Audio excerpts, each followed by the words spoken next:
Hello friends, in this quick tutorial I'm gonna be walking through how to convert Outlook email to PDF with attachment.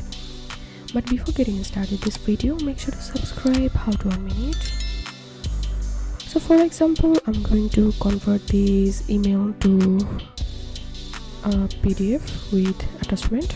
So after opening the email, click on file and click on print. And from here you have to select Microsoft Print to PDF and then click on print,